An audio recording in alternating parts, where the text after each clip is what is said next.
Pozdrav svima ratnicima, sada ćemo malo da upoznamo jednakostranični trougao. Kao što vidite, to je trougao koji ima sve jednake stranice i sada ćemo da vidimo šta sve za njega važi i nećemo predstaviti laži, već stvarno što za njega važi. A da vidimo šta sve možemo da izvedemo za jednakostraničan trougao. Dakle, ako je njegova stranica A, ovdje ćemo imati A pola. Na osnovu Pitagorine teoreme, A pola na kvadrat plus H na kvadrat je jednako A na kvadrat. E sad, ovo je A na kvadrat četvrtina, pa je ovo H na kvadrat, pa je ovo A na kvadrat. Što znači da je H na kvadrat jednako 3/4 A na kvadrat.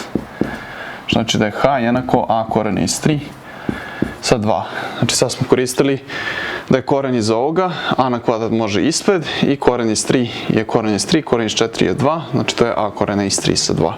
Znači imamo ovdje 60 stepeni, ovdje 30 stepeni i to je H je zapravo visina ovog trougla.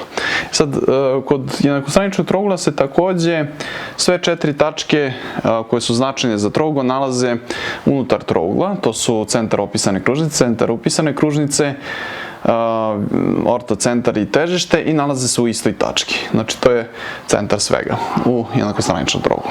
E sad, pošto je to i težište, ovo ovde, što je zapravo poluprečnik, R, će biti 2/3 od visine. Znači 2/3 od visine, i to se ovde skrati, to je A koren iz 3 sa 2, sa 3, izvinjavam se.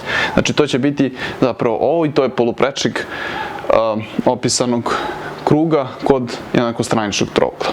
Znači on je jednak 2/3, kao zato što težište deli težišno duž, što ovo je zapravo i težišna duž, visina zapravo se poklapa sa težišnom dužju i ovo je u odnosu 2:1, što znači da 2/3 od visine, 2/3 od A koren iz 3 sa 2 će biti jednako A koren iz 3 sa 3, što je zapravo poluprečnik opisane kružnice.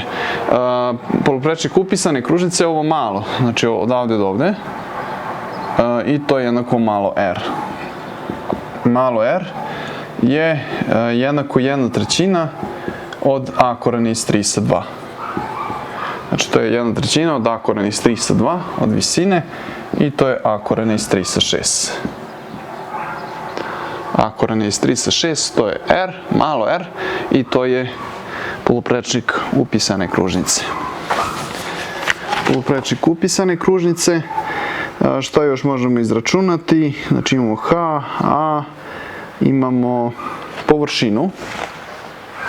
površinu jednakostraničnog trougla možemo izračunati kao A puta A koren iz 3 sa 2, znači stranica puta visina i sve podeljeno sa 2. To je A na kvadrat koren iz 3 sa 4 i možete upamtiti ovaj obrazac. Znači A na kvadrat koren iz 3 sa 4 je površina jednakostraničnog trougla kada je stranica jednaka A.